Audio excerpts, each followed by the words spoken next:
Hoy día nos toca la tercera sesión y está dedicada a lo que yo llamé en un momento derrumbar lo integral.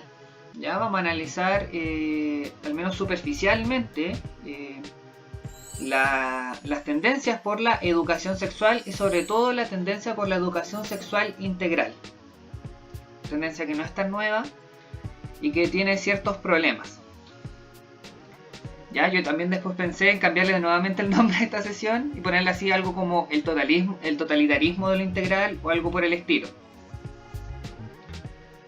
¿Ya? Y eso. Y bueno, recalcarles también que la siguiente semana hubo una modificación de textos, que todos los textos nuevos están dentro de la carpeta del Drive. También está la imagen que contiene todas las modificaciones. Ya están ahí los números de página, los capítulos que tienen que leer y todo eso. ¿Ya? Hoy día, como les dije, vamos a ver esta temática de lo que es la educación sexual integral. ¿Ya? Bueno, y de partida quiero pedir un poco de disculpas, que creo que también se refleja un poco en la cantidad de gente que va llegando. Y es que bueno, yo nunca prometí hacer un taller que nos dijera particularmente qué hacer, ni enfocado como en perspectiva psicológica al respecto de la sexualidad en la escuela, sino que más bien una perspectiva crítica que nos llevara a cuestionarnos la forma en la cual se ha estado haciendo, y que en la siguiente sesión vamos a ver particularmente algunas alternativas que se nos puedan ir ocurriendo, o al menos saber qué no hay que hacer. Ya, es tratar de abordar la sexualidad en la escuela desde una perspectiva un poco más situada, un poco más desnaturalizada, y también cuestionar desde dónde se está realizando todo esto. ¿Ya? En ese sentido, por eso soy bien como teórico. Sin embargo, vamos a tener una bajada que quizá un poco más práctica la siguiente semana, aunque también va a ser sumamente reflexiva. ¿Ya? Entonces hoy día lo que nos toca es principalmente, les voy a hacer una breve introducción a partir de las noticias de la semana, las noticias del día. ¿Me escucho, cierto? Espero que sí. Luego vamos a revisar particularmente qué es esta cosa de la perspectiva parcial, principalmente porque creo que el texto de Donna Haraway es bastante complejo y espero lograr dar un poquito más de claves para su lectura.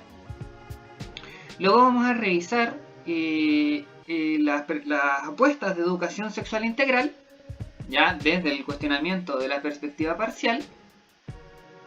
Y después vamos a revisarlas nuevamente dentro del marco de la idea de gubernamentalidad, que es el texto de las sociedades de control en la educación. ¿Ya? Entonces, para partir y para conectar un poco con la semana pasada, quería traer esta imagen que anduvo circulando de la PPT que estaban utilizando en el CPIP del Mineduc para la capacitación online de profesores. Si no me equivoco, es de primero a tercero básico. Ahí se hacía una distinción tajante entre como gustos, intereses y aproximaciones de niños y niñas en pleno periodo del desarrollo. ¿Ya? Si se dan cuenta, y anclándolo a lo último que vimos en la sesión anterior, esta idea se fundamenta particularmente en un esencialismo. En un esencialismo que se deriva del esquema que analizamos, que es el esquema de sexo biológico, identidad de género, expresión de género y orientación sexual. ¿Ya? Frente a todas las disputas que vimos y a las diversas perspectivas que habían sobre lo que es el enfoque de género, vimos que se mantenía esta idea del sexo biológico. Y uno se puede llegar a preguntar por qué se mantenía el sexo biológico. Y una de las conclusiones apresuradas que di fue que particularmente lo que hacía el sexo biológico ahí era sustentar lo natural. Es decir, no importaba todo el resto, siempre iba a haber un fundamento verdadero, comillas, una verdad última, para avalar las diferencias del estatuto entre niños y niñas. ¿Ya? Esta imagen que anduvo circulando, si no me equivoco, ayer, entre el lunes y ayer era el lunes, lo que hacía era esto, mostraba particularmente cómo se avalan una serie de diferencias desde una perspectiva biológica. Incluso podríamos hablar cómo las neurociencias se han aliado en esto y cómo han empezado también a emerger estudios que dicen así como no, los cerebros de mujeres, los cerebros de hombres son características biológicas, no son cosas sociales, entonces se trata de naturalizar una diferencia que es de orden social, ¿ya? Para quien quiera profundizar sobre cómo también, en términos más filosóficos más que nada, cómo se han producido esas diferencias, pueden revisar el texto de Monique Wittig que se llama El pensamiento heterosexual y otros ensayos, principalmente cuando habla de la categoría de sexo, ¿ya? Sin embargo, todo eso, ¿cómo lo quiero conectar con esta sesión? Y me quiero hacer unas preguntas a propósito de esa imagen y a propósito de esta tendencia también por naturalizar diferencias a partir de rasgos biológicos, que no es primera vez que se hace, ojo, que también se hacía con la población afrodescendiente, cuando se hacían estudios plenamente racistas para determinar efectivamente desde la biología en algunos casos y desde la psicología en otros, que la población afrodescendiente era inferior, ¿ya? Es decir, la ciencia también juega un rol dentro de este determinado campo social, como ya vimos la semana pasada. Entonces, frente a eso, frente a esa biologización de la diferencia, esa naturalización de la diferencia que responde a un orden social y político, me quiero hacer dos preguntas. ¿Desde dónde tenemos que comenzar a trabajar entonces? Si ya no podemos recurrir plenamente a la biología, si ya no podemos recurrir plenamente a la naturalización de estas categorías, no podemos recurrir ni siquiera al género como categoría esencial, ¿cómo vamos a trabajar? ¿Desde dónde? ¿Con qué herramientas? Asimismo, ¿cómo vamos a eludir esta naturalización, ¿ya? Como estatuto de verdad última, sin dejar de lado otras perspectivas que también no han funcionado? Por ejemplo, ¿podemos dejar de lado completamente la biología sabiendo que también es necesario tener un foco preventivo, por ejemplo, sobre infecciones de transmisión sexual? ¿Qué estrategia tomar entonces?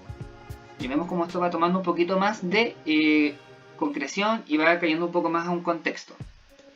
¿Qué hacemos entonces? ¿Desde dónde vamos a trabajar? ¿Con qué herramientas? ¿Con qué estrategias? ¿A partir de qué elementos?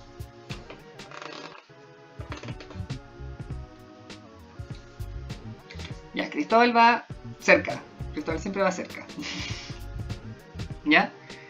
Y aquí nos vamos a meter con el primer texto que me interesa, que es el texto de El conocimiento situado de Donna Haraway. La querida Donna Haraway. Hasta el momento hemos trabajado desde una idea contra la esencialización, si se dan cuenta. Hemos desesencializado desde la biología, desde la noción de estudiante, de alumno, la noción de infancia, la noción de sexualidad, la noción de sexo, la noción de género, ¿ya?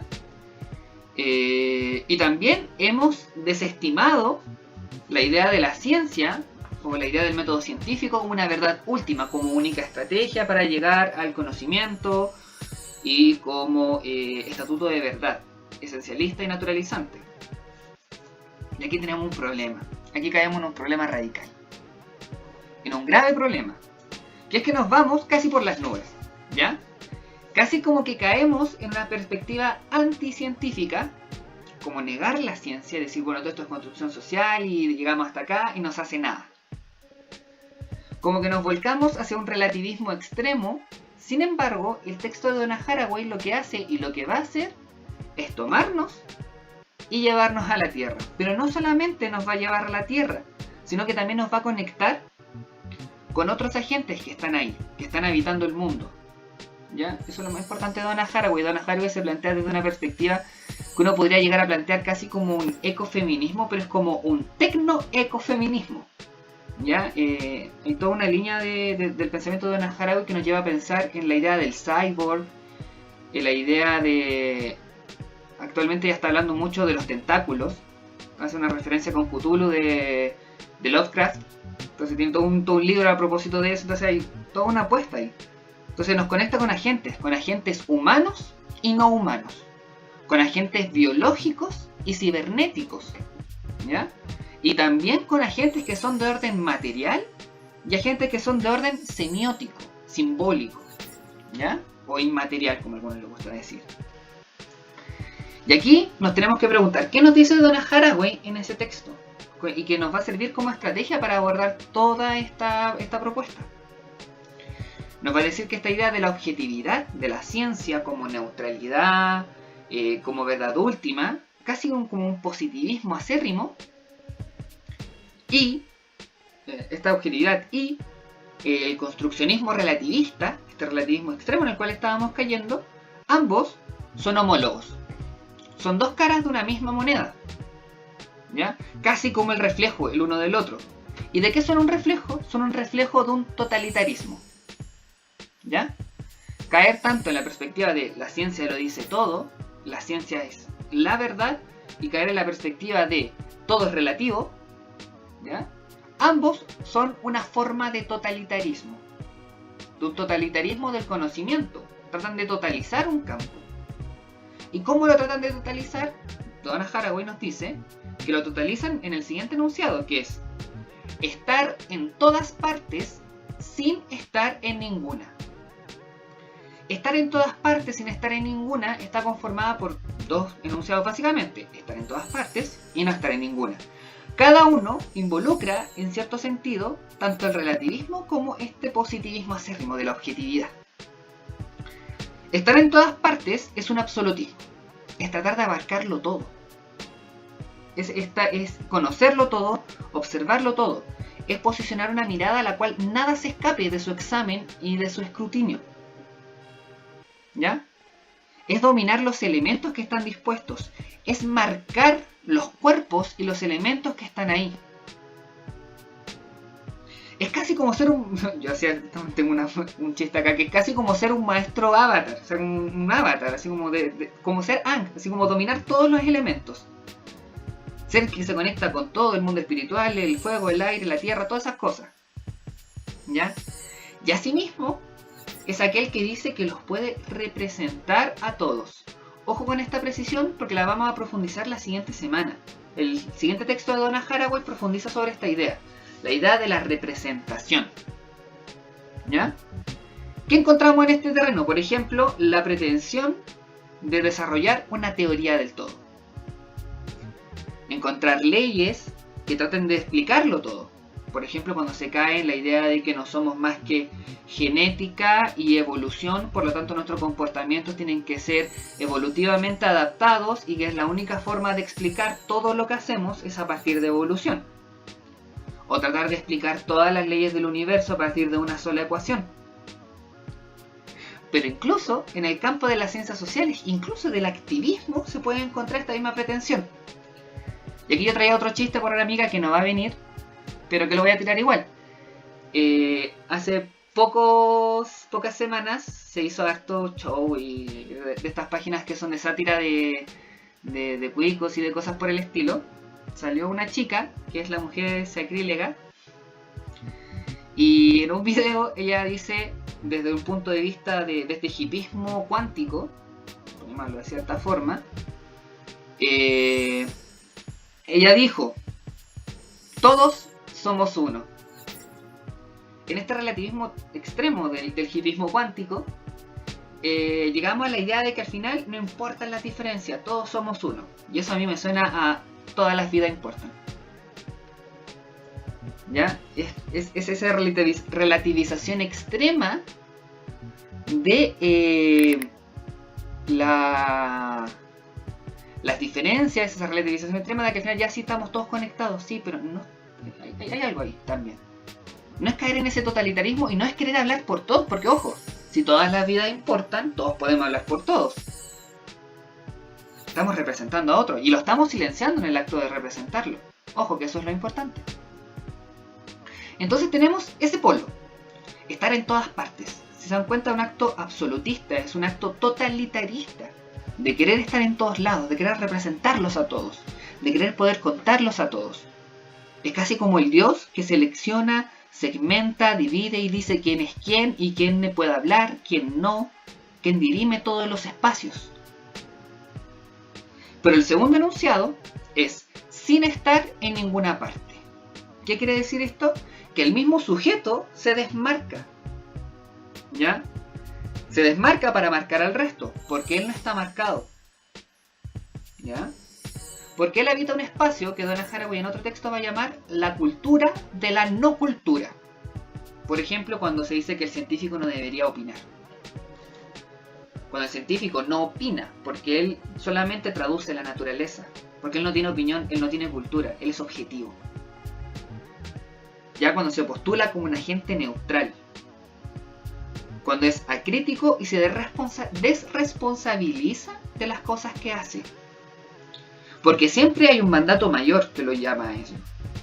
Por ejemplo, las torturas, o no sé, por ejemplo, también a propósito de todo el tema racial que está en boga últimamente, como en la historia de la ginecología existen experimentos con población racializada, sin anestesia, como también hay experimentos con niños en la psicología, un campo de estudio que a mí me interesa harto, por ejemplo, como la teoría del apego se basa en la tortura infantil, porque eran torturas infantiles, la teoría del apego es una teoría súper linda que a la gente le gusta, se basa en tortura infantil.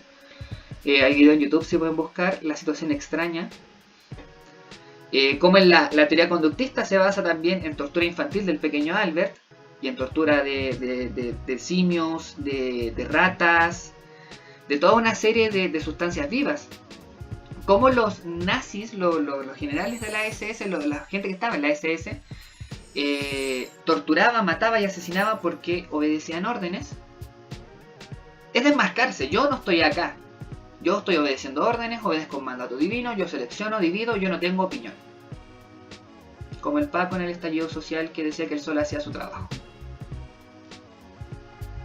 ¿Cómo se hace esto de parte del conocimiento científico?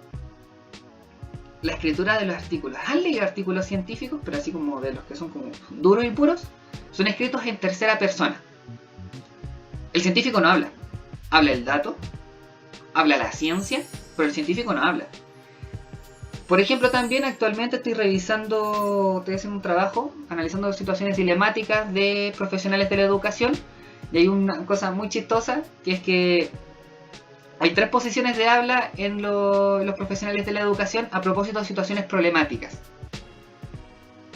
Cuando ocurre algo y alguien recurre a ti, tú hablas en primera persona. Esta persona recurrió a mí. Habló conmigo, yo hablé con ella. Cuando se toman acciones al respecto de una situación problemática, hay una tercera persona despersonalizada. Se hizo tal cosa, se procedió de tal manera, se derivó. Y cuando se falla en la actuación, hay una tercera persona, o sea, hay una primera persona plural. Fallamos. Hay todo un juego ahí retórico en la identidad del profesional de la educación a propósito de las situaciones problemáticas. Pero en la ciencia y generalmente en la escritura de artículos y en la escritura académica se invisibiliza a la persona que escribe por medio de la tercera persona. El dato es que habla. ¿Ya? También, por ejemplo, se puede evidenciar en que cuando se dice la ciencia dijo, los datos dijeron. Pero también se evidencia en quién responde a la actividad que se está realizando. Esto también ocurre harto en las escuelas. Cuando se habla de un bien mayor. Este mandato que yo les decía, por ejemplo, pasaba harto en mi colegio. Cuando un estudiante le decía a una profesora que era gay, y la profesora lo acusaba inmediatamente con la mitad del colegio, los apoderados, y generaba cierto escándalo, era por el bien mayor del estudiante.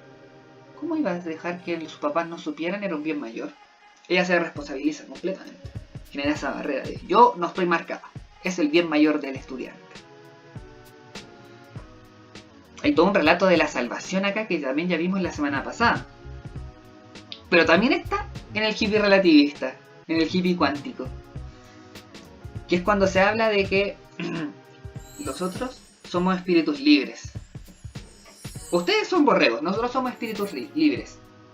Nosotros venimos a salvarlos, a mostrarles la iluminación y las grandes luchas entre el bien y el mal. Entonces vemos por un lado, es decir, estar en todas partes, que se trata de hacer una observación absoluta de todo y sin estar en ninguna parte restándose de ese campo, restándose de lo social, restándose de lo político, restándose de lo cultural. Eso es estar en todas partes y estar en ninguna. ¿Ya? Y que está en el positivismo, el observador que trata de generar una situación, de tener un conocimiento objetivo, científico, y está en el relativismo. en el que dice, bueno, todo esto es construcción social y yo lo veo porque yo estoy fuera de la sociedad. ¿Hasta qué punto, y esto es una cosa que trabajan harto los historiadores, hasta qué punto yo puedo dar cuenta de mi propia cultura desde fuera de ella sin estar inmerso en ella? Por algo se diferencia en historia el trabajo de la historiografía y el trabajo de la memoria. Uno puede hacer historia de periodos muy anteriores, en los cuales que básicamente no lo tocan mucho. Y uno hace memoria de periodos más recientes, porque hay una reconstrucción identitaria. Entonces, pensando en el ejemplo de la historia, nos podemos preguntar, ¿cómo vamos a hacer esto entonces? Ya tenemos que no podemos ser relativistas. Tenemos que no podemos ser positivistas. ¿Qué somos? ¿A dónde caemos? ¿De dónde vamos? Uno podría decir, bueno, posicionémonos desde afuera, miremos nuestra realidad como si fuese un objeto que pudiésemos mirar ajenamente, ¿cierto? Yo me podría preguntar nuevamente, ¿hay una afuera? ¿Podemos evidentemente salir de las redes de conformación de lo social en las cuales estamos inscritas? Y si pretendemos hacer eso, ¿no es nuevamente caer en una tendencia totalitaria de estar en todas partes y no estar en ninguna? Es no reconocer que estamos marcados en un lugar, en una serie de relaciones, y que somos en realidad un agente por excelencia, casi divino, que puede producir conocimiento de la realidad sin reconocer la precariedad de nuestro punto de vista.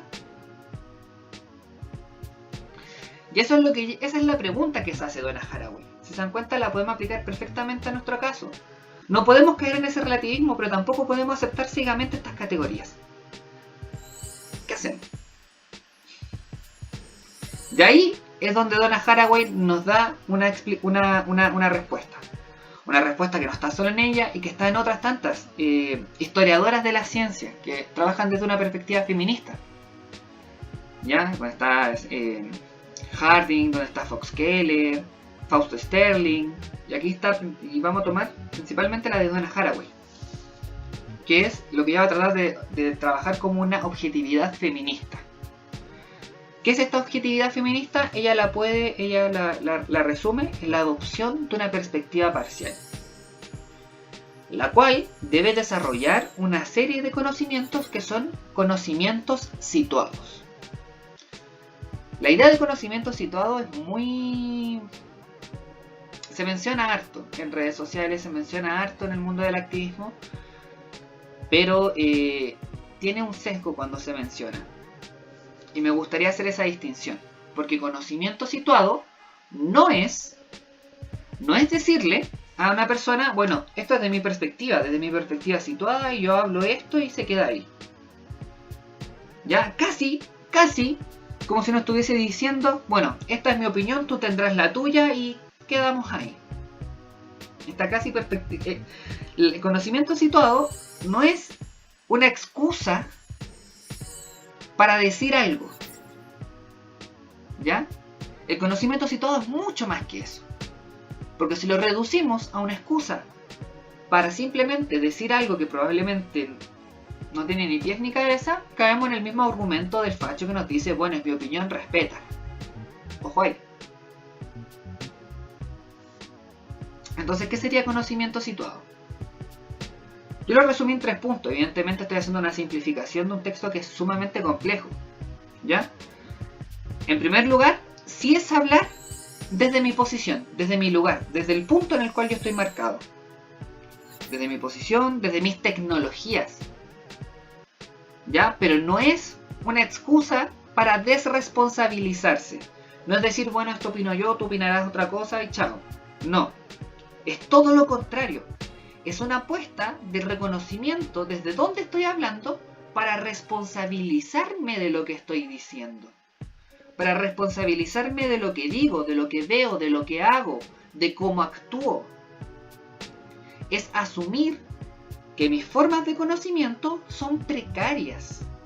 Es asumir que no tengo acceso a la totalidad. Y que en realidad estoy optando por una perspectiva. Que hay muchas otras perspectivas, pero yo estoy optando por una. Y que eso es precario, no puedo accederlo todo. No es tratar de decir, bueno, entonces demostré que estas cosas son así, una cosa que se suele utilizar harto en redes sociales y en YouTube. Ustedes ponen, la ciencia demostró, o tal sujeto demostró, como Taras destruyó el comunismo en un día. No sé, ¿ya? Es simplemente asumirse como un sujeto que no tiene acceso a la totalidad. Y que está hablando desde una perspectiva. ¿Ya? Y eso nos lleva al segundo punto.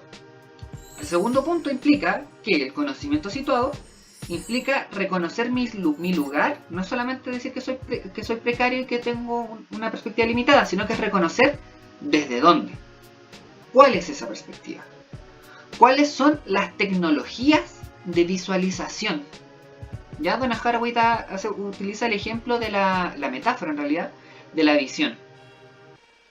Es decir, que las formas de conocimiento, y esto es una cosa que los estudios visuales han trabajado profundamente, las formas de conocimiento tienen una estética. Hay una estética del conocimiento y hay una estética de la ciencia. ¿Ya? Hay una perspectiva. Por ejemplo, hay un biólogo chileno, Jorge Díaz, que es miembro de la CUT, del colectivo utópico de ciencia sexual, si no me equivoco, que tiene un artículo súper lindo de la estética de la presentación de embriones en especies no humanas y especies humanas. Hay muchos artículos muy interesantes sobre la estética de la ciencia, sobre cómo se desarrolla todo un aparataje visual, sobre todo en biología, para hablar de lo que se está hablando. Cómo se utilizan infografías, cómo se utilizan esquemas, imágenes tridimensionales. Hay toda una estética de lo que es la ciencia. ¿Ya? A eso se refiere Donna Haraway con la vista. ¿Ya? Hay unas tecnologías, hay técnicas, hay tradiciones, hay aparatos, instrumentos que nos dan cierta perspectiva, cierta visión estética de lo que es el mundo. ¿Ya? A tal punto que si hacemos coincidir dos tecnologías, dos perspectivas completamente de campos distintos, muchas veces no condicen entre ellas. ¿Ya? Por ejemplo, pregúntenle a un físico cuántico si cree lo mismo sobre el mundo de lo que cree un biólogo. O incluso el biólogo con el microbiólogo. O incluso el biólogo con el sociólogo. ¿Ya? Tenemos distintas perspectivas de visualización. ¿Ya? Y tal como vimos la última sesión, eso también se refleja, por ejemplo, en la asignación del sexo biológico, supuestamente, donde teníamos una perspectiva que era cromosómica, una perspectiva que era hormonal, una perspectiva que era genital, una perspectiva que era secundaria. Y el género, que en realidad es todo esto. Y que no siempre, primero, no trabajaban en binarios, pero había una estética del binarismo, y que incluso no eran coincidentes entre sí, porque trabajan desde aparatos, desde regímenes de mirada, de visualización, completamente diferentes. ¿Ya? Es decir, no siempre los instrumentos, las estéticas van a coincidir. Y si las estéticas no coinciden, ¿qué hacemos? Y ahí está el tercer punto. El conocimiento situado, como les dije, se responsabiliza. Y no dice, bueno, es solamente mi opinión. No neutraliza la discusión, sino que la pone en el centro. ¿Ya? La idea del conocimiento situado es que las distintas perspectivas, las distintas estéticas del mundo entren en conexión con otras, que se conecten mutuamente, que se vayan complementando, suplementando. ¿Ya? Es asumir que vivimos en un mundo en disputa. Es asumir que hay alianzas, que hay luchas, que hay combates, que hay juegos de estrategia entre distintas estéticas.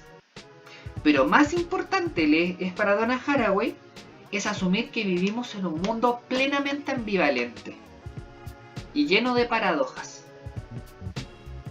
¿Ya? Es decir, vivimos también en una gran incertidumbre. En la incertidumbre que tratamos de captar parcialmente. Y que tenemos un conocimiento que nos sirve hasta el momento. Y que generamos conexiones que pueden o no derivar en cosas que deseamos o no. Pero el juego está ahí, en la disputa. en la alianza, en el diálogo, en el debate, en el conflicto propiamente tal. No es tratar, y esto también es una lógica que se trabaja harto en escuela, que no es evitar el conflicto, sino que es confrontar el conflicto.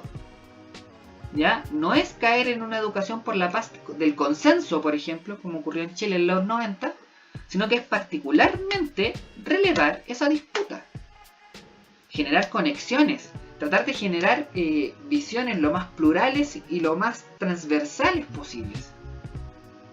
Pero también es asumir que esa disputa, que lo que salga de síntesis de todo eso, también es parcial y nunca es completo. Porque probablemente va a haber otra perspectiva, probablemente hay 1.000.000 más de perspectivas por ahí dando vuelta que no fueron recepcionadas, perspectivas que quedaron fuera, perspectivas que son periféricas, otras que no se han formado.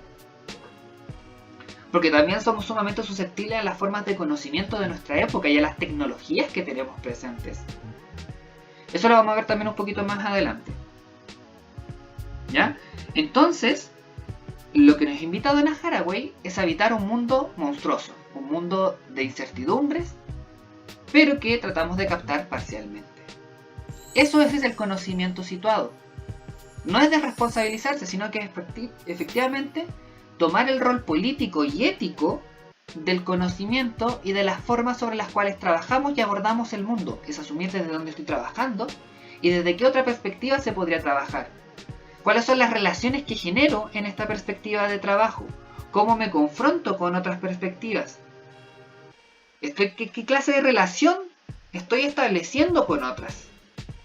¿Ya?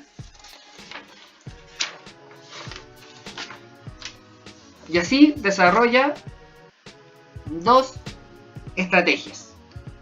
Así como ya. ¿Cómo? 2 estrategias. ¿Cómo hacemos estas 3 características del conocimiento situado? Tenemos 2 estrategias particularmente. La primera es reconocer mi lugar marcado. Y aquí una precisión. No es reconocer el lugar marcado, no es como una identidad. ¿Ya? No es tampoco como una suma de características, de privilegios o de opresiones. Eso es muy importante. No es volver a esencializar el conjunto de características que nos lleva a mucha gente a pensar, por ejemplo, la interseccionalidad como una suma de privilegios y una suma de opresiones. Y raya para la suma quién tiene más opresiones y quién tiene más privilegios y se acabó. Y ahí vemos quién es privilegiado y quién no. Y establecemos toda una jerarquía de quién es privilegiado y quién no. No es eso. Tampoco la interseccionalidad lo es. Sino que es particularmente enfocarse en las relaciones. Recuerden que, como vimos la vez anterior, género es una relación, es un efecto de realidad producto de una relación. Y esa relación se da por estar en una determinada posición. ¿Ya? Posiciones que son dinámicas. Posiciones que cambian constantemente y posiciones que se encuentran ancladas en redes de relaciones. Uno puede tener una posición en una red de relaciones y otra en otra red de relaciones. Por ejemplo, no es lo mismo que yo le esté hablando a ustedes ahora a que yo esté ante un tribunal. Mi posición es distinta. Yo me muevo por distintas redes de relaciones y en cada una de ellas tengo una posición diametralmente diferente a las otras. Por eso no podemos hacer una suma de opresiones y de privilegios y establecer al final la gran... Hubo un chiste una vez en Twitter también con eso, de que te daban puntaje por cada privilegio que tenías o opresión y te iban descontando. Y tu puntaje final era qué tan privilegiado o privilegiada eras. ¿Ya? A eso se refiere primero con identificar mi lugar marcado. Es decir, en esta red de relaciones, ¿qué lugar estoy ocupando? Identificar cuáles son los puntos, cuáles son las jerarquías, qué se está estableciendo en ese momento y en esa red particular. ¿Ya? ¿Y qué luchas se pueden generar a partir de eso? Por ejemplo, ayer estaba viendo un capítulo de Malcolm y estaba viendo cómo Lois, que es la mamá de Malcolm, disputaba con sus hijos quién dominaba la situación. Pero en otros momentos ellos jugaban otros roles. Por ejemplo, cuando Malcolm comienza a trabajar en la casa tiene que obedecer a la mamá, pero en el trabajo no. Porque en el trabajo los dos trabajan juntos, son compañeros de trabajo, no hay jerarquías entre ellos. Incluso en un momento Malcolm tiene una jerarquía superior en el trabajo que la mamá.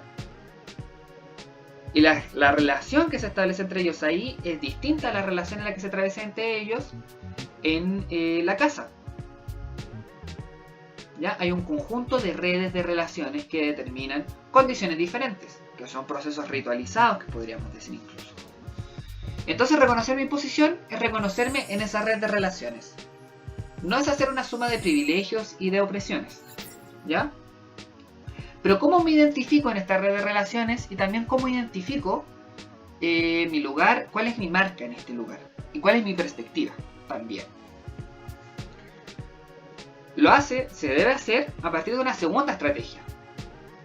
Que es reconocer que los objetos están vivos. ¿Qué implica reconocer que los objetos están vivos? Si quieren profundizar sobre esto, yo les recomiendo que revisen el capítulo anterior al que leyeron, que es Manifiesto para Cyborg. Manifiesto para Cyborg es la gran propuesta de Donna Haraway y la gran propuesta epistemológica que podría establecerse desde esta corriente del feminismo, que es lo que se llama, junto con otros estudios también sociales de la ciencia y la tecnología, que se llama particularmente el posthumanismo. ¿Ya? ¿Qué dice el posthumanismo? Dice que efectivamente no somos humanos, que nunca hemos sido humanos y que ya parece que no vamos a ser humanos, sino que somos cyborgs, somos híbridos, somos una mezcolanza entre biología, entre tecnología, entre semiótica. ¿Ya? Estamos suplementados técnicamente. Todos los cuerpos se encuentran suplementados técnicamente. Desde el primer momento que se utilizó un elemento externo como suplemento del cuerpo. ¿A qué voy con esto? Cuando se suplementó la piel con un abrigo, ya se era una entidad distinta. Cuando se suplementó la mano con una piedra para poder cortar algo o poder golpear algo, ya será algo totalmente distinto. Todos los que usamos lentes estamos suplementados técnicamente con una serie de vidrios que nos permiten ver de otra forma. Hay un autor nuevamente que no me gusta mucho, pero también tiene un ejemplo muy interesante, que es Gregory Bateson, que tiene un texto que es sobre la epistemología cibernética, que él nos va a decir: el ciego con su bastón, ¿dónde termina y empieza el ciego? Esta persona, ¿dónde termina y empieza su cuerpo? ¿El bastón no es uno de sus órganos sensoriales? Hay toda una serie de aparatajes con los cuales somos suplementados técnicamente en nuestros cuerpos, desde el punto de vista que comemos e ingerimos nutrientes desde una planta, desde un animal, desde lo que sea que la gente coma. Estamos siendo suplementados desde un punto de vista externo. Somos cyborgs. Esa es la idea del cyborg. Es la idea de que esto como humano, natural, limpio, no es más que nada una tecnología. Que hemos recortado ciertos límites de esas mezclas y hemos dicho ya, bueno, esto es un humano. Pero en realidad el humano es un híbrido. Es un híbrido de tecnología, es un híbrido de palabras, de lo que se ha delimitado como humano. Eso. ¿Ya? Entonces, tengo suplementada mi piel, mis ojos, mis memorias. Yo escribo para suplementar mi memoria. ¿Ya? Tengo suplementada mi piel con mi chaleco, mis ojos, mi memoria. Mi voz se está suplementando a través de un micrófono que llega a todos ustedes. Mis relaciones están suplementadas también por la pantalla. Sí, es bien parecido a lo que dicen Deleuze y Guattari en el Antidipo, pero están dichos desde lados distintos. ¿Ya? Donna Haraway al menos en este texto no lee el Antidipo. O al menos no lo dice explícitamente, porque en una de esas lo hizo. ¿Ya? Mi nutrición, por ejemplo, también está suplementada Uno se puede preguntar hasta qué punto uno consume B12 de forma natural. Sí, lo dice desde su lugar como científica. ¿Ya? Y aquí llegamos entonces a la gran conclusión. Una cosa muy importante. Que es que los objetos están vivos. Somos suplementos de objetos, somos combinaciones, somos redes de relaciones de objetos y situaciones y suplementos. ¿Ya? Y estos objetos nos marcan. Y estas redes de relaciones con los objetos nos marcan. ¿Por qué? Porque nosotros y los objetos, si todo en realidad, son agentes. Todo está involucrado en una red de relaciones. Pero somos agentes en términos de que producimos relaciones semiótico-materiales. Es decir, que podemos producir conocimiento y que ese conocimiento se encarna en materialidades. Nuevamente, ¿qué sería del biólogo sin el microscopio? Un aparato técnico que suplementa su visión, que le permite generar conocimiento y a la vez hablar sobre la materialidad del cuerpo y establecer una realidad de ella. ¿Qué sería la asignación, por ejemplo, sexual? Sin el examen, no sé, de sangre que determina la cantidad de flujo hormonal. No sé cómo se hace eso. ¿Qué sería de la asignación genital sin el protocolo médico que diga, bueno, cuántos milímetros, cuántos centímetros para determinar el órgano? Ya hay una suplementación. ¿Qué sería, por ejemplo, la escuela sin el manual de convivencia? Un agente material que produce una serie de relaciones y encarna a determinados sujetos. El estudiante problema, el estudiante que hay que expulsar, el estudiante que tiene muchas faltas. De hecho, hay hartas etnografías sobre escuelas, que sería de la Constitución del 80. ¿Qué mejor ejemplo? ¿Ya? Hay todo un conjunto de objetos que van a determinar cuál es nuestro lugar. Entonces, si yo quiero adoptar una perspectiva parcial, tengo que decir ya, estoy marcado en un haz de relaciones. Mi perspectiva está determinada, por ejemplo, en mi caso, de si yo uso o no uso lentes. Si no uso lentes, no distingo profundidad. Y veo solamente manchas, porque soy básicamente ciego, un tonto. Pero si me pongo los lentes, mi perspectiva cambia. Hay un agente material que está mediando mi aproximación al mundo. Y que por lo tanto conforma parte de mi perspectiva y me constituye tanto a mí como a las relaciones que establezco con el mundo. Y la gran conclusión de todo esto es que somos parciales. Estamos en un haz de relaciones técnicas, de relaciones semióticas, ¿ya? Y que no podemos abarcarlo todo. Estamos delimitados por la producción material de nuestra época también. Por ejemplo, hace, no sé, 2000 años atrás, yo de verdad lo hubiese visto así. Y no. Tengo un aparato técnico propio de mi época que me permite acceder a otras cosas. Puedo hacer esta clase a través de un aparato técnico que es propio de mi época y que me permite posicionarme desde un lugar distinto. ¿Ya? Entonces, somos parciales.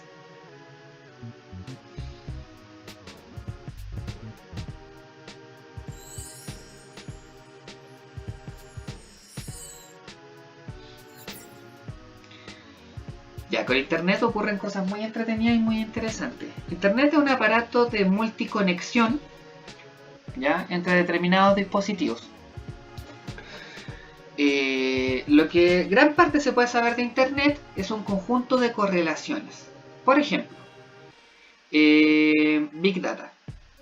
El Big Data se basa en análisis estadístico de correlaciones entre muchas variables, así como la gente que suele ver K-pop es también la gente que suele tuitear y que es también la gente que sube imágenes de protesta. Hacemos una correlación. Ah, mira, la gente que escucha K-pop, que tuitea y que va a las marchas, o sea, la gente que escucha K-pop y que tuitea, tiene, no sé, un 30% de probabilidad de también ir a las marchas, un 40% de probabilidad de también ser del conjunto poblacional que ve marchas. Lo que realiza el internet es una cosa muy interesante, que no es que realiza categorías más macro, sino que va cada vez más micro.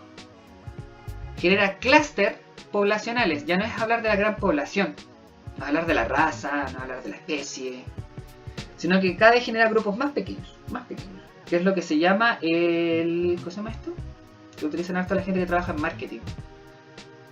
Que bueno, que la población a la que apunta, no sé, por ejemplo, un determinado producto. ¿Ya? Se van creando categorías cada vez más pequeñas. En ese sentido, también tiene una perspectiva, que es una perspectiva de lo micro. El internet no logra ver lo macro. Tiene una cosa que es profundísima, o sea, genera una profundidad tremenda, pero que pierde los grandes datos después. Y que también pierde toda otra serie de perspectivas. Por ejemplo, ¿a qué no le pasa? A mí me pasa regularmente, perdone que hablen por mí, que mis recomendaciones de YouTube nada tienen que ver con mis gustos. Y es porque soy tarado y a veces paso mi internet a, no sé, pues a gente chica, a niños. Paso mi celular y entonces, no sé, pues me sale Peppa Pig.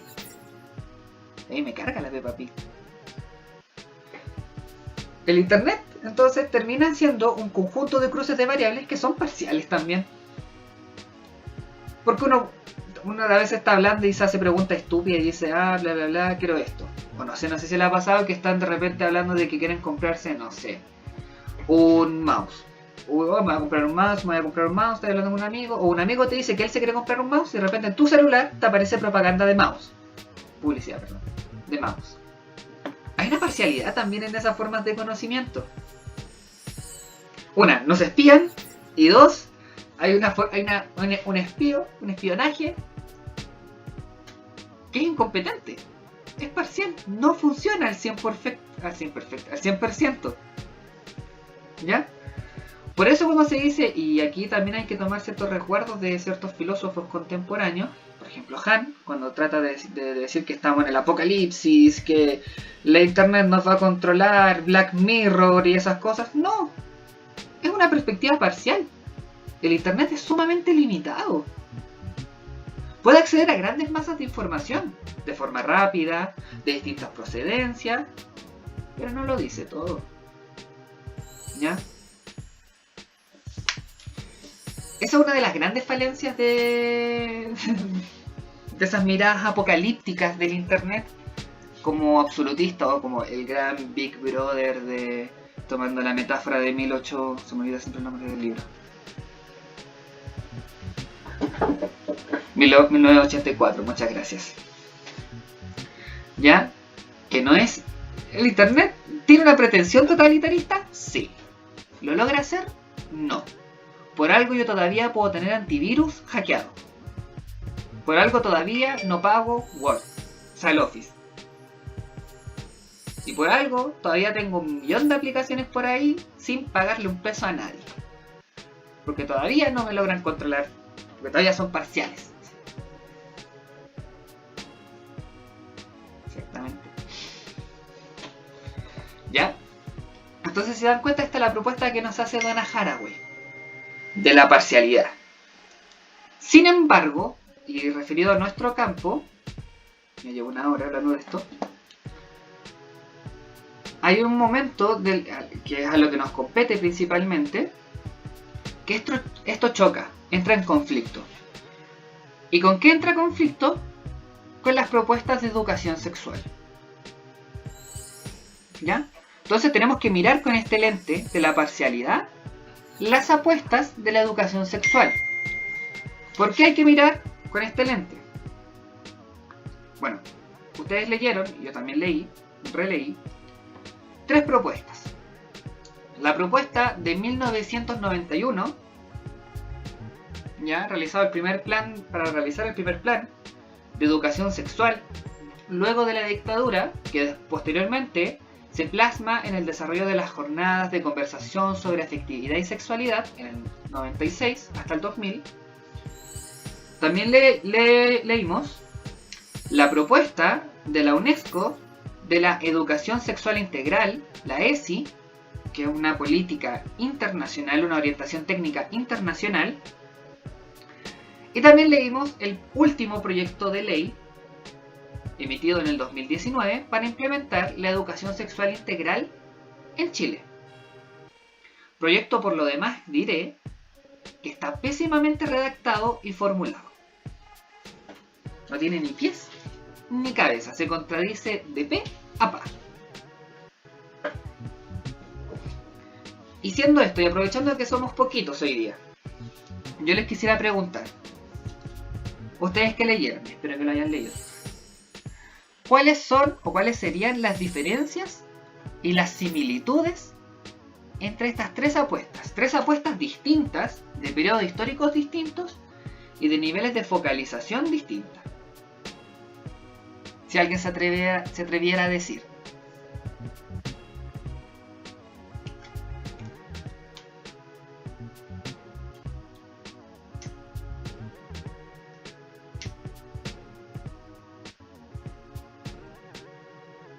¿No? Bueno. Al menos yo, y aquí alguien puede estar en una opinión contraria, encuentro que hay 4 similitudes y 2 diferencias. Las similitudes son la noción de sexualidad, perspectiva de integralidad, las tres hablan de la perspectiva de integralidad, los fundamentos y la operacionalización. Y las diferencias es la profundización, es decir, cómo se establece un código a partir de cada una de las categorías, y particularmente los elementos de los conceptos. ¿Ya? ¿Qué podemos decir? Primero, en todas se enuncia la sexualidad. Uno se podría preguntar, bueno, ¿qué es la sexualidad? Y los 3 textos van a responder de la misma forma. Primero, como una verdad del sujeto. Y segundo, como un elemento constitutivo del humano, como un aspecto transversal al humano, como un aspecto que involucra todas las aristas de la vida humana. Frente a esas definiciones que son sumamente clichés, yo me pregunto, ¿desde dónde se mira esta sexualidad? Primero, ¿qué la compone? Pero más importante, ¿quién dice lo que la compone? Y con ello me pregunto también si es lo mismo la sexualidad para un psicólogo, para un médico, para una trabajadora social, para un terapeuta ocupacional, para un profesor, para un cura, para un obrero, para un jardinero, para el inspector, para el estudiante, para el apoderado. ¿Es lo mismo? Y si establecemos ciertas normas de que involucra los aspectos biopsicosociales, ¿solo involucra eso? ¿Cómo dialoga esta ética de la sexualidad? Entendiendo, como vimos en la primera sesión, que la sexualidad no es un objeto transhistórico, emerge en el siglo XVII como preocupación, al menos en el mundo occidental. ¿Cómo emerge? O sea, ¿cómo dialoga esta ética de la sexualidad con otras éticas? Sobre todo cuando se trata de postular como una perspectiva intercultural. ¿Existe la misma ética del cuerpo, es decir, una ética de la sexualidad, por ejemplo, en el pueblo mapuche y en la educación formal? ¿Cómo dialoga? ¿Es esto acaso un ejercicio de colonización?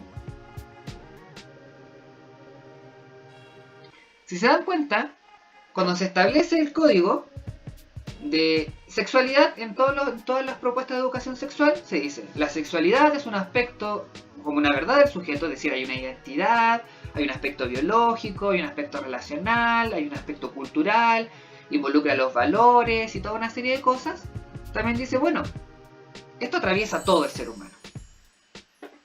Estamos efectivamente ante una perspectiva totalizadora. Pero es una perspectiva totalizadora que niega su lugar.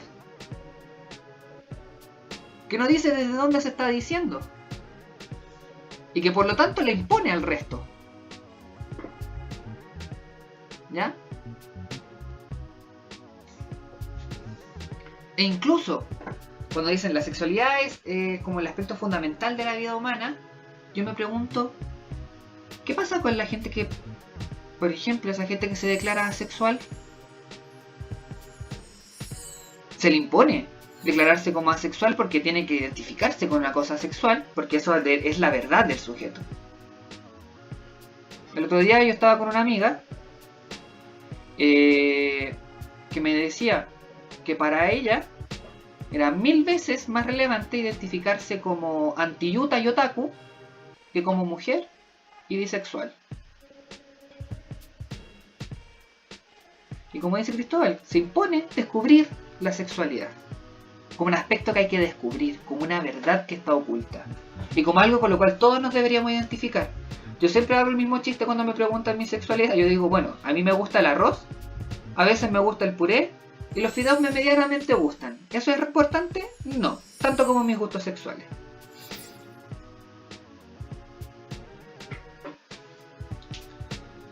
Exactamente, hay una especie de matriz de inteligibilidad, como vimos la sesión anterior, que te dice, bueno, usted identifíquese, distribúyase entre los vivos, usted está entre los vivos, no está muerto todavía, entre los vivos tiene que distribuirse de acuerdo a determinada matriz reproductiva. Vamos a gestionar esto, y para esto el caso lo más importante es la sexualidad, porque la sexualidad nos determina efectivamente cómo podemos gestionar la población de determinadas formas, ¿ya? Pero hay una cosa que me molesta aún más, porque ya, este aspecto de la sexualidad ha sido trabajado abiertamente por la perspectiva feminista, por la perspectiva postestructuralista. Sí, hay un morbo también en eso, así como, uy, qué será. Pero hay una situación que me molesta aún más, y es la segunda similitud. Y es la palabra integral. Podríamos comenzar diciendo que integral se enuncia en las tres. Se enuncia ya en el 91, cuando Ricardo Lagos escribe ese texto. ¿Ya? El gran demócrata de nuestra época. El republicano. Y ya habla del desarrollo integral del sujeto. Se enuncia en el texto de la UNESCO, ¿ya? Y yo eso lo he escuchado también a curas. Y nuevamente la pregunta es, ¿qué es lo integral? En los textos se define, por un lado, una perspectiva, resumido, biopsicosocial. Es decir, volvemos a la sexualidad. Si la sexualidad es trascendental al ser humano, involucra todos sus aspectos, trabajar la integral es tomar lo biopsicosocial. ¿Ya? Yo me pregunto también si, no sé, por determinadas culturas se tomará lo espiritual. Porque generalmente lo espiritual no se condice necesariamente con lo católico cristiano. Estoy pensando, por ejemplo, en el pueblo mapuche. ¿Cómo se desarrolla una educación sexual integral con el pueblo mapuche desde una educación laica? ¿Podemos ignorar toda esa cosmovisión que tiene el pueblo?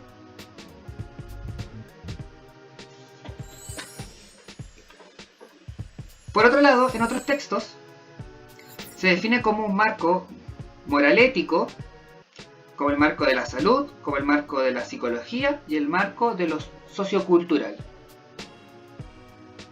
¿Ya? Que se define básicamente en competencias. muy importante, en un aprender a ser,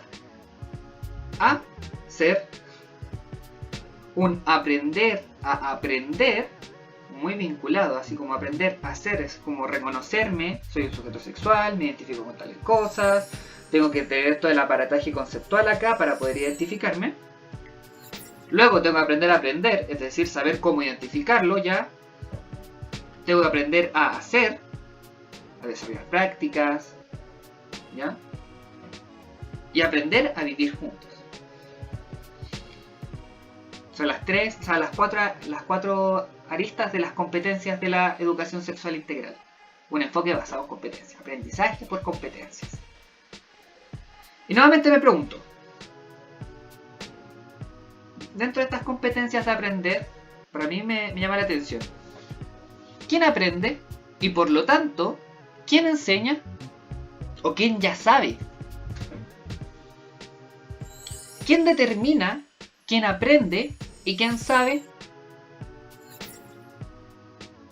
¿Pueden los que saben no saber? ¿Y quién determina efectivamente lo que se debe saber? Es decir, ¿qué es lo integral? Por ejemplo, en el proyecto de ley chileno, que está pésimamente redactado y pésimamente confeccionado, yo no sé por qué hacen tanto escándalo los de no te metas con mis hijos o con mis hijos no te metas, si es una cuestión ambigua pero a cagar.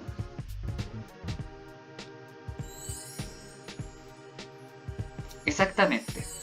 Un amo también puede mandarle a un esclavo a pegarle latigazo a otro esclavo.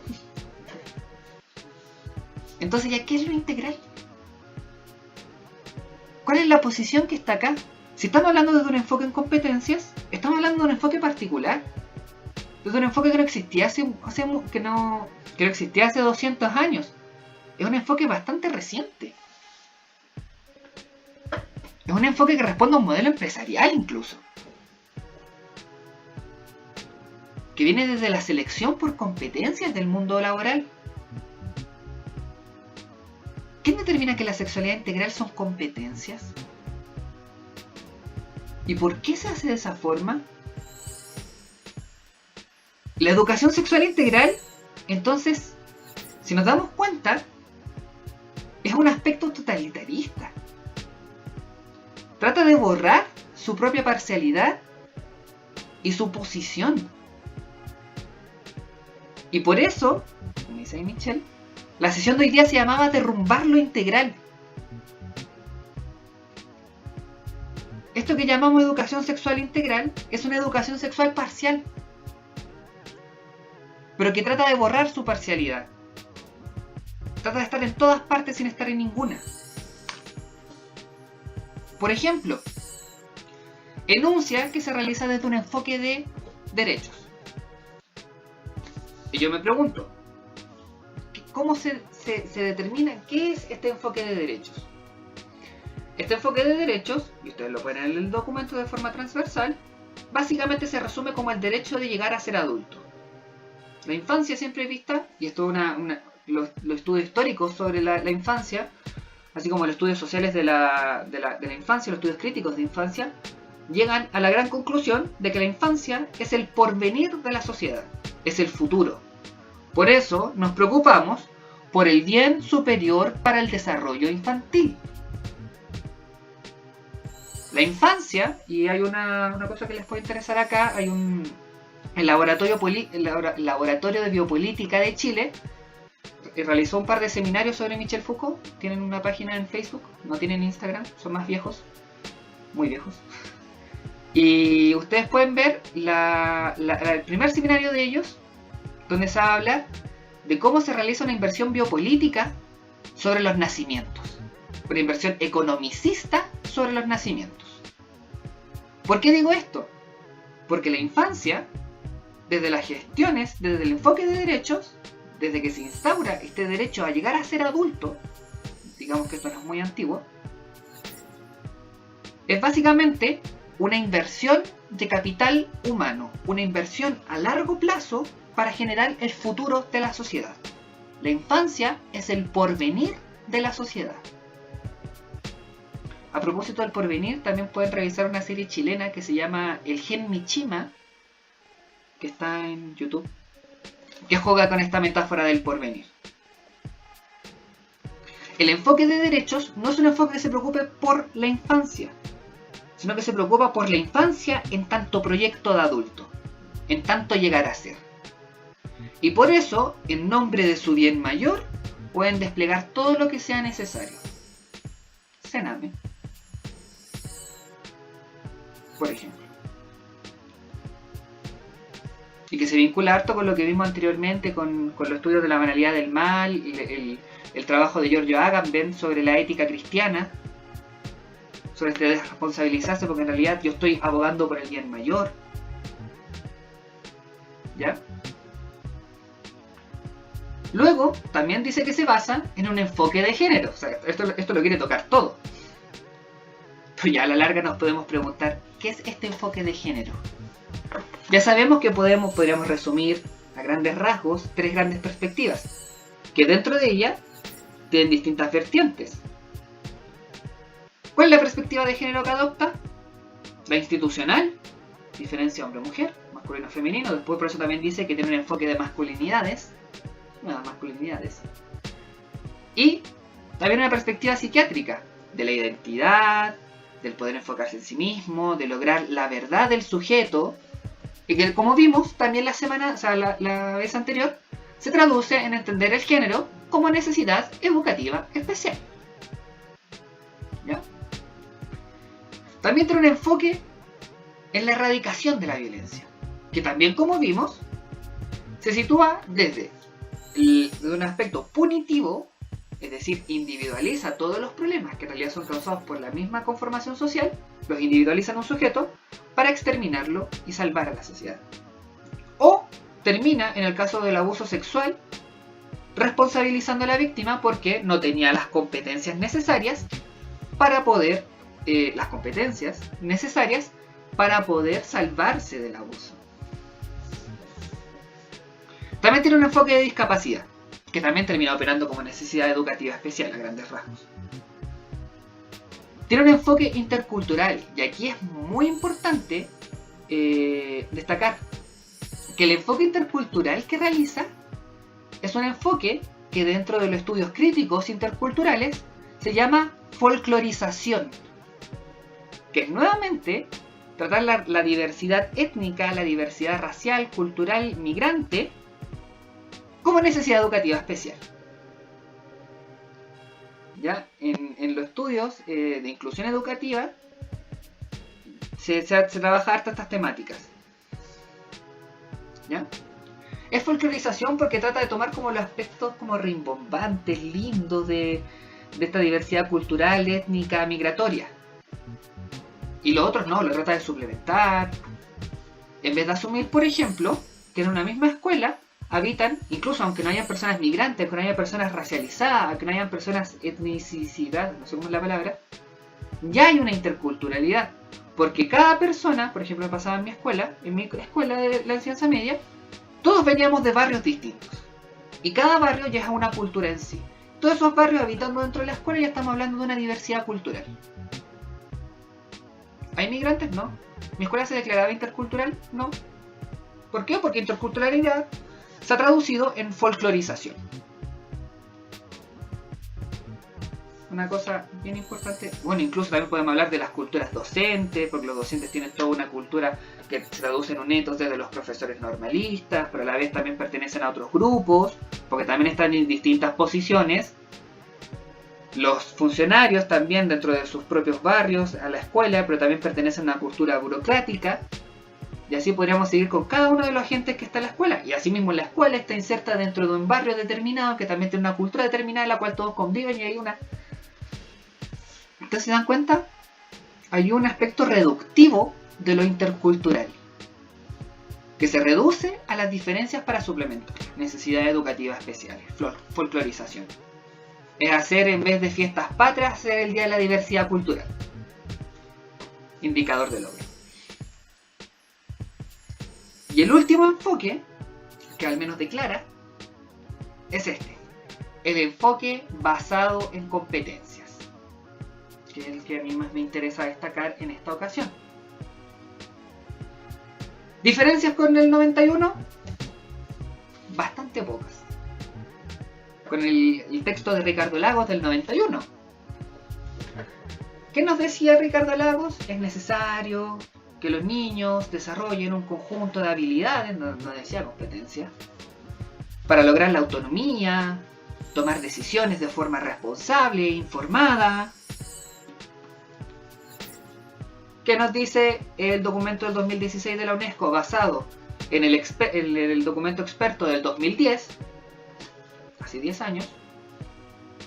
¿Qué necesitamos? Necesitamos competencias para que los niños, los estudiantes, se autorregulen, se optimicen, tengamos indicadores de desarrollo humano, sean sujetos autónomos y logren gobernarse a sí mismos. ¿Ya? Hay todo un lenguaje y un código en el cual comienza a operar finalmente la apuesta a la educación sexual integral, que ya vimos que no era integral, sino que es parcial. Estamos desmembrando un poco sus partes.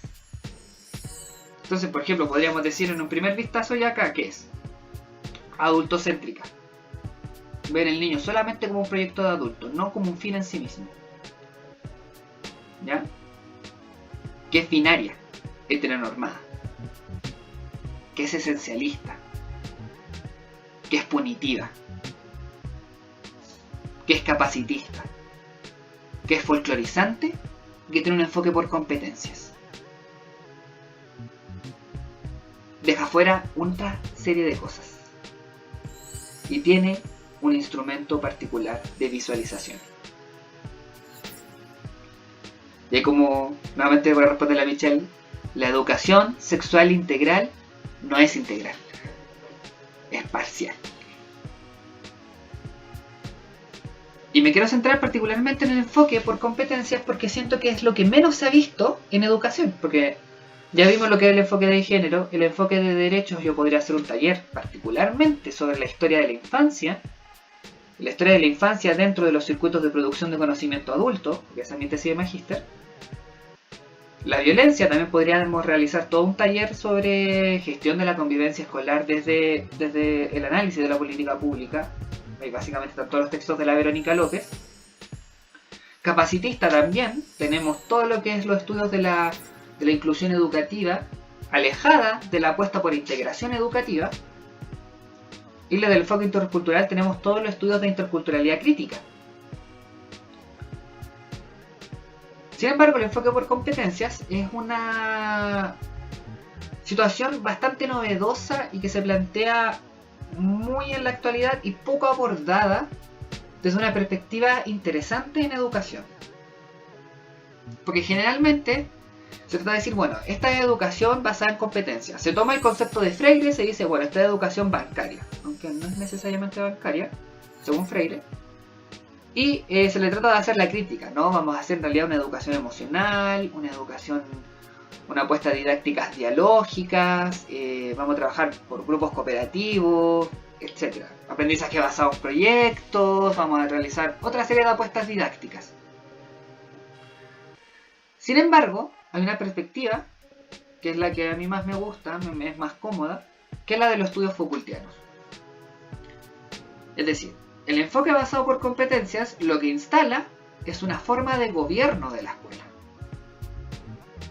¿Ya? ¿En qué se sustenta esta idea de forma de gobierno? No sé si se acuerdan que en la primera clase yo les hablé de un lindo concepto que es la gubernamentalidad. La gubernamentalidad, en términos simples, muy simples, se puede resumir como el arte de gobernar.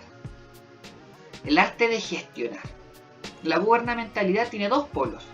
Tiene un polo individualizante, como sujeto particular, y un polo masificante, como perteneciente a un clúster poblacional, como perteneciente a una población, a una raza, a una etnia, a un sexo, a una sexualidad, a una orientación sexual, a una identidad de género, una expresión de género.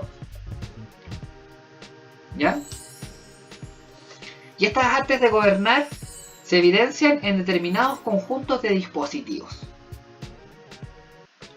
Esta perspectiva que instala Foucault principalmente en el seminario del 77 al 78, que es seguridad, territorio y población, tiene una larga discusión porque viene y rompe un poco con la perspectiva Foucaultiana, porque mucha gente siempre piensa en Foucault y piensa en biopolítica. Estos trabajos rompen un poco con esa misma idea y generan una larga discusión de la cual no me quiero hacer cargo. Entonces la voy a resumir en 3 puntos. ¿Ya? Lo que Foucault desarrolla en el siguiente curso, que es conocido como el nacimiento de la biopolítica, y de lo que menos habla es de biopolítica, va a hablar principalmente de la gubernamentalidad liberal. ¿Ya? Muy interesante ese texto para ver el auge del liberalismo, su reconversión al austroliberalismo, al anarcoliberalismo, al no sé cuánto más liberalismo, que es como que todo lo que nosotros aglutinamos y llamamos neoliberalismo. ¿Ya? Al alero de la gubernamentalidad liberal, la mejor forma de gobierno de la población es provocar que el sujeto se gobierne a sí mismo. Pero ojo, no como el gobierno que ejercía sobre sí mismo el sujeto de la Grecia antigua, sino con fines plenamente empresariales. Aquí Foucault acuña un concepto que después toma Nicolas Rose, y que después también toma el Byung-Chul Han de una forma asquerosa, que en realidad no entiende nada, que es el empresario de sí mismo. La gente que tomó el taller de porno sabe que yo también hablo del pornógrafo de sí mismo. ¿Qué quiere decir el empresario de sí mismo? Como este sujeto que se gobierna, pero se gobierna managerialmente. Se gobierna como una empresa. Es el Instagramer que se trata de posicionar, que aprende de neuromarketing, que aprende de programación neurolingüística, que hace publicación acá y acá, que logra desarrollarse como un sujeto autónomo. Carol Dance. Y toda esa gente que tratan de atrapar en las redes de estafa piramidal. Ese es un empresario de sí mismo. Un sujeto que se autoexplota.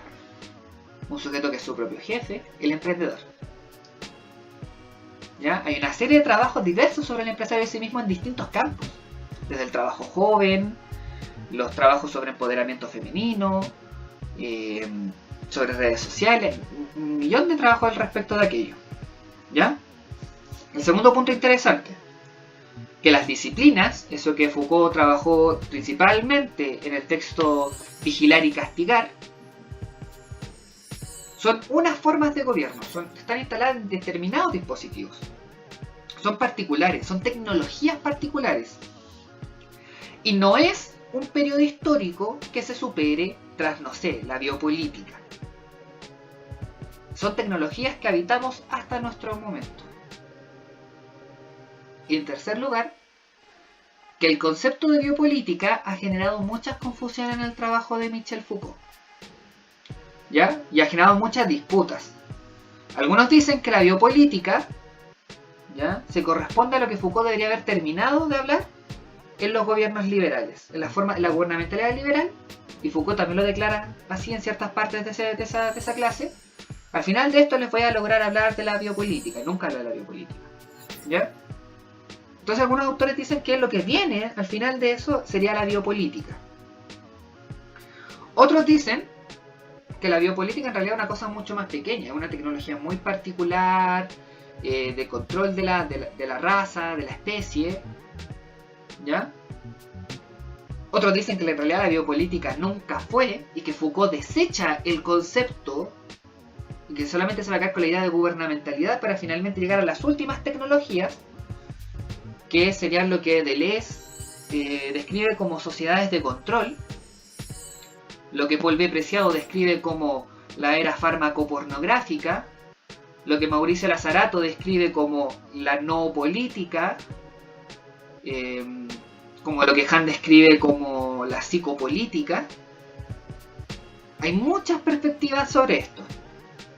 Y para este caso particular vamos a adoptar la que estaba en el paper, que era la lectura de hoy día, que ya me estoy pasando un poco. ¿Ya? Y vamos a asumir, sesgadamente, que la biopolítica nunca fue. ¿Ya? Y que en las formas de gobierno había dispositivos disciplinares, ¿cierto?, y que paulatinamente se comenzaron a instalar lo que Deleuze va a llamar sociedades de control,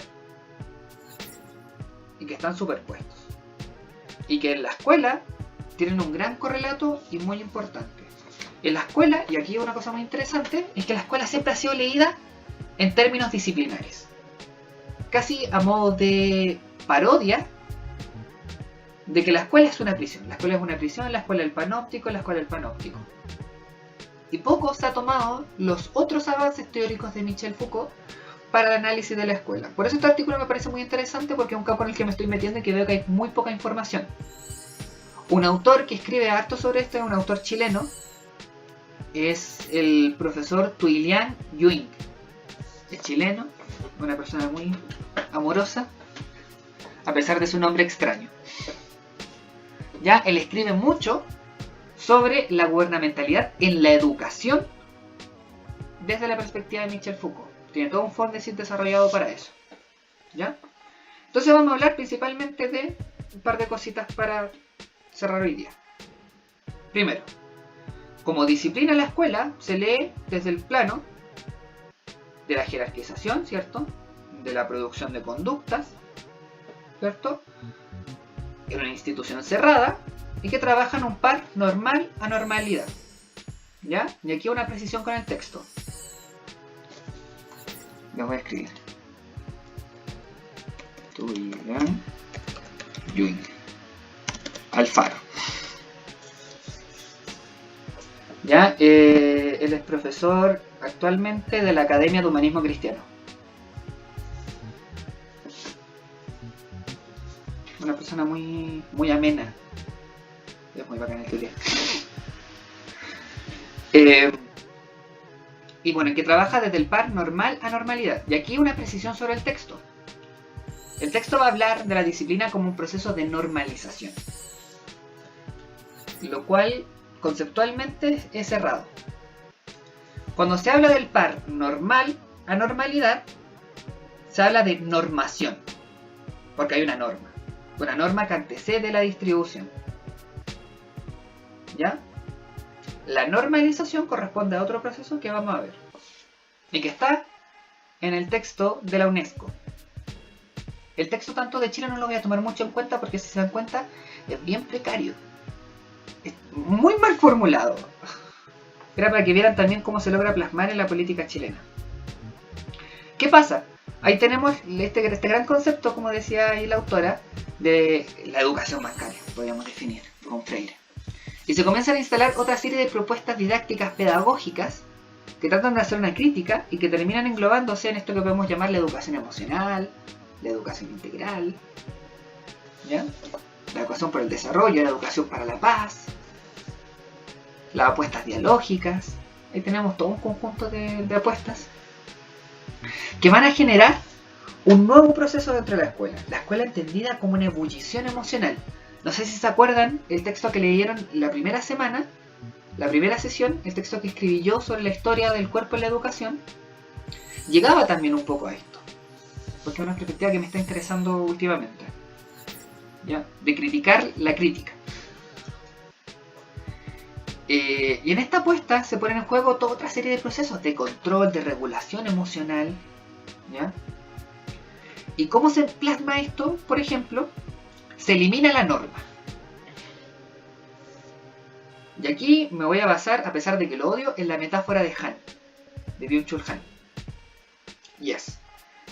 Que se ha dejado de lado el deber ser, la norma, tú debes ser esto, debes ser esto otro, por el poder ser.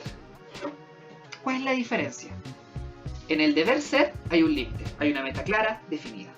En el deber ser no hay límites. O sea, en el poder ser no hay límites. Es un techo que se desplaza continuamente. De aquí emerge la diferencia entre lo que es la normación y la normalización. La normación, como les dije, se basa en que una norma antecede y que distribuye los cuerpos, las prácticas, las actitudes entre normales y anormales. La normalización, por otro lado, es una apuesta dinámica que se basa en el cálculo estadístico de las conductas, los comportamientos. ¿Ya? Se establecen curvas de normalidad para entender esta parte de Foucault es necesario entender un poco de estadística, un poquito de estadística. Se generan una serie de instrumentos, de observaciones, de prácticas que establecen curvas de normalidad, dentro de las cuales existen posiciones que son desviadas, pero posiciones que son corregibles. Pero la distribución en curva normal y la parametrización de los instrumentos siempre generan colas, es decir, partes que están por bajo y por arriba, que son extremos, porque es el planteamiento de la curva estadística y del establecimiento de parametrizaciones. ¿Ya?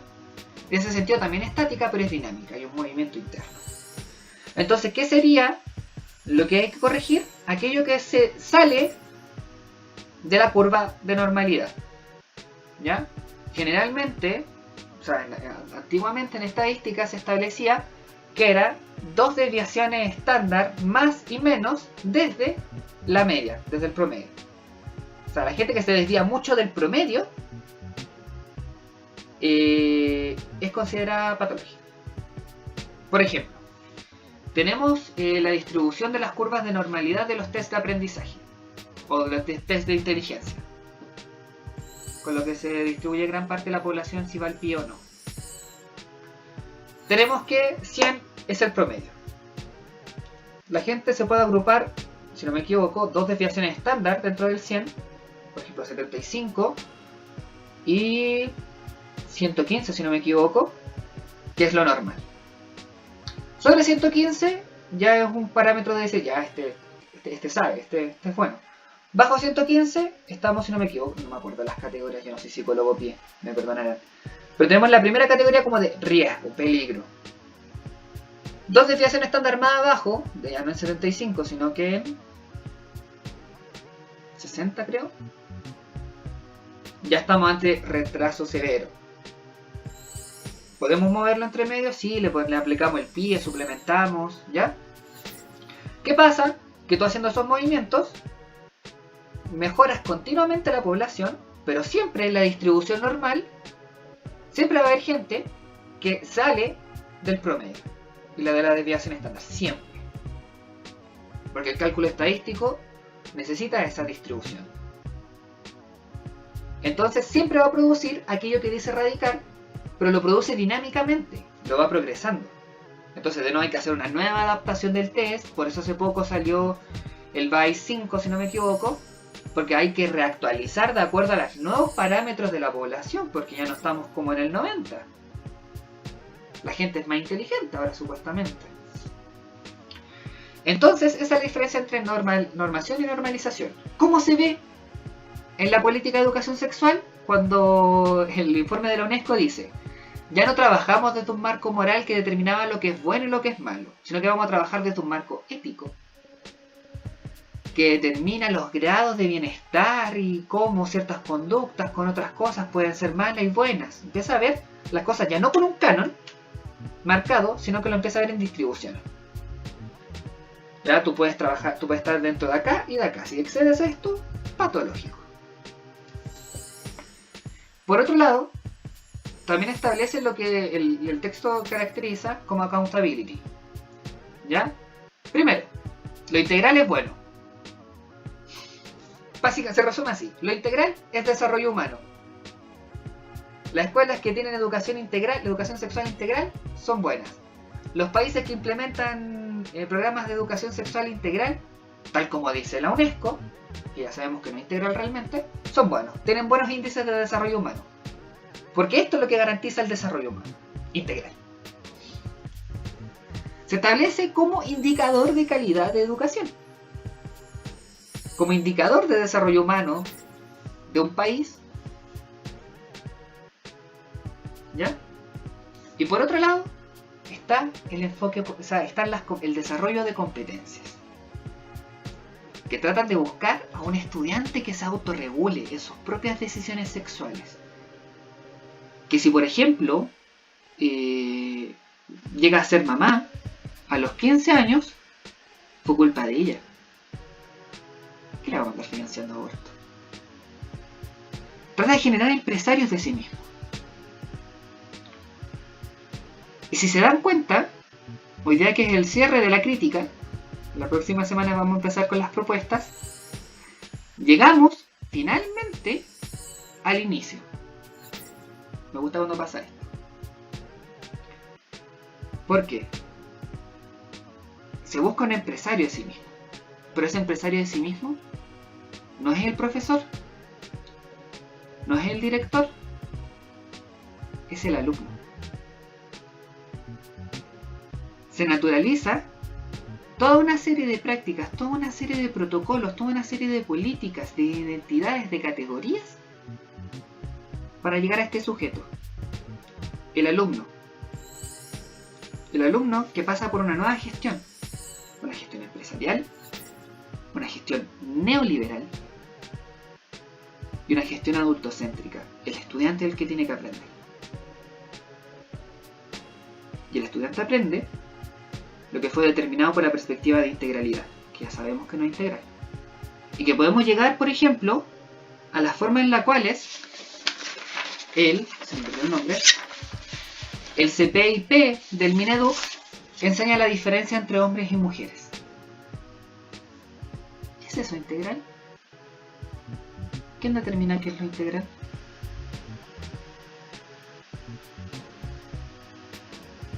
Para cerrar, me quedo con esta idea. La educación sexual integral, como vimos, no es integral. ¿Ya? Es una apuesta parcial que niega su propia parcialidad y que instala un enfoque de derechos que es adultocéntrico, un enfoque de género que es institucional y psiquiátrico, un enfoque de la violencia que es punitivo, un enfoque de discapacidad que trabaja sobre necesidades educativas especiales, es decir, es capacitista, un enfoque intercultural que opera como folclorización y un enfoque por competencias que termina siendo una gestión neoliberal de la escuela para desarrollar sobre el estudiante un conjunto de competencias para que él mismo se las valga por sí mismo y no tener que el Estado recurrir a nada y no tener que gastar en los pobres. El alumno, como vemos, es el sujeto centro de la gestión de la escuela. A los profesores se capacita para que vean a los estudiantes. Todo está gira en torno a este sujeto. Y por eso me interesa la idea del estudiante, del alumno, más que el estudiante, el alumno, como sujeto sin luz, como sujeto que tiene que aprender del mundo adulto, que tiene que llegar a ser un adulto, y por lo tanto, tenemos que ver cómo se constituye ese mundo adulto y se constituye dentro de las categorías de la educación sexual integral. Eso. Y para adelantar ya y cerrar lo que se viene la próxima semana, aquí paro con la crítica. ¿Por qué voy a parar con la crítica? Porque siento al menos que ya criticamos lo que podríamos haber criticado en 4 sesiones. Ahora nos queda saber cómo hacer. Ojo, cómo hacer y no qué hacer. Es decir, porque es una cosa clásica, si supiéramos qué hacer, los pasos, los procedimientos detallados y particulares sobre qué hacer, la cuarta, muchas gracias, la próxima, la cuarta, vamos a ver cómo hacer y no qué hacer. ¿Qué hacer? Son pasos, son una lista de cotejo de qué hacer. Si supiéramos, si tuviésemos esta lista de cotejo, posiblemente eso hubiese hecho la revolución en el mundo. E incluso cuando se llega a pensar que se tiene la lista de qué hacer, rápidamente esa lista es capturada. Es capturada por las lógicas de mercado, es capturada por las lógicas neoliberales, es capturada por las lógicas colonialistas. Entonces, más que pensar en un qué hacer, en una lista y en un protocolo de actuación, la próxima semana va a ser una apuesta por invitar a ver un cómo hacer. Y un adelanto. Cómo no hacer ya de partida, sin naturalizar y sin totalizar. Vamos a ver cómo se desarrolla eso más detenidamente la siguiente semana. Y cómo también podemos llegar a pensar ciertas estrategias posibles, ¿ya? para eso es bien importante el texto de Beatriz Preciado, o sea, de Paul B. Preciado. Ahí podríamos introducir otro que es la perspectiva del aceleracionismo, que es una propuesta bien interesante, que si le interesa les voy a mandar un video de Malcolm. Porque Malcolm representa más que nada el aceleración. Esa cosa la representa mejor que cualquier otra explicación del libro. Malcolm en el 90 ya era aceleracionista. Eso. La siguiente semana cerramos y como les dije vamos a ver ya las propuestas. Aquí yo paro de criticar. Y ya me interesa saber cómo pensar la escuela de otra forma. ¿Alguna duda? ¿Comentario?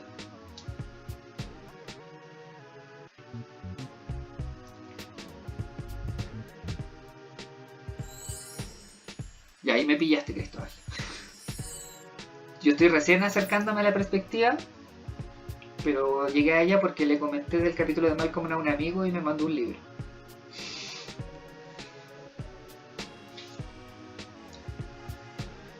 Pero probablemente sí. Yo cacho que igual les voy a subir ese texto, porque ya no está en internet, lo sacaron. Ya. Eso. Sí, lo voy a compartir. Bueno, eso ha sido todo hasta hoy día. ¿A qué te referías con educación social folclorista? Ya.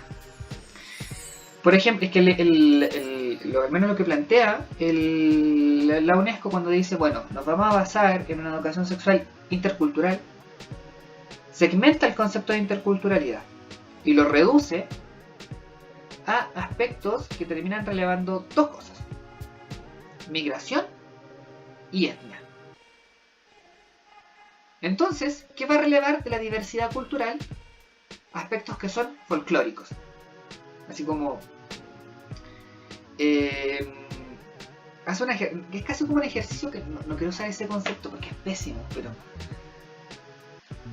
no tengo otras palabras. Es casi como uno podría decir que es como apropiación cultural. No, mejor hace un ejercicio colonialista, me gusta. Politicémoslo. Por ejemplo, dice ya, esto que hacían los mapuches es sexualidad, es identidad de género. Me dice ya, pero en la cosmovisión mapuche eso no, la identidad de género no existe, es otra conceptualización cosmológica. Pero no, identidad de género. Y eso lo vamos a rescatar y lo vamos a realzar porque somos interculturales. Y uno se pregunta si hasta qué punto no están tomando características folcloristas como de la diferencia para marcar aún más la diferencia. En vez de darse cuenta, que es lo que propone en la perspectiva intercultural crítica, que en realidad la interculturalidad se presenta allí, en donde, incluso allí, en donde no hay diversidad racial, étnica ni migrante. Que incluso uno, por ejemplo yo como sujeto, soy intercultural. Porque estoy, por ejemplo, yo vivo en un barrio periférico de la zona sur de Santiago, una población básicamente, es una población, pero a la vez tengo los códigos del lenguaje de mi población y tengo los códigos y lenguajes de la academia, así como también tengo los códigos y lenguajes de mi grupo de amigos, códigos y lenguajes, por ejemplo, también estaba conviviendo harto en Valparaíso, también me muevo por ese sector, pero desde chico siempre he sido muy patiperro y también me muevo harto por la Gran Avenida. Entonces también me conozco muy bien la Gran Avenida, conozco los códigos, donde asaltan, donde no. Y yo mismo estoy constituido por una interculturalidad.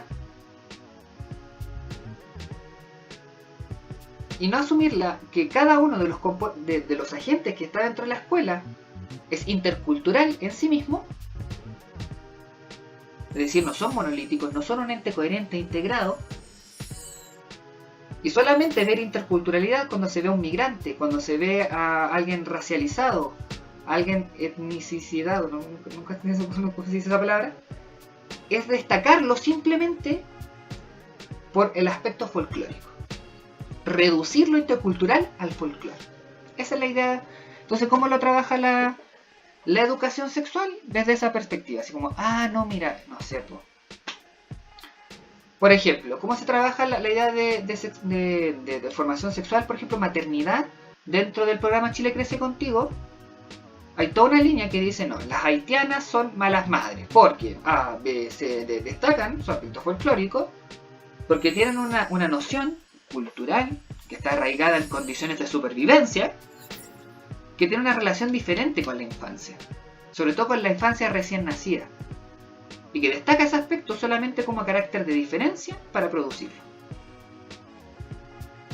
¿Ya? En vez de tratar de acercarse que hay un aspecto cultural, de no pegarse tanto al recién nacido por una serie de aspectos de condiciones de supervivencia, lo termina reduciendo a una característica particular y folclórica, que después la patologiza en Chile Crece Contigo, que genera toda una serie de malas prácticas ahí. A eso me refiero con que termina siendo folclorista. Eso.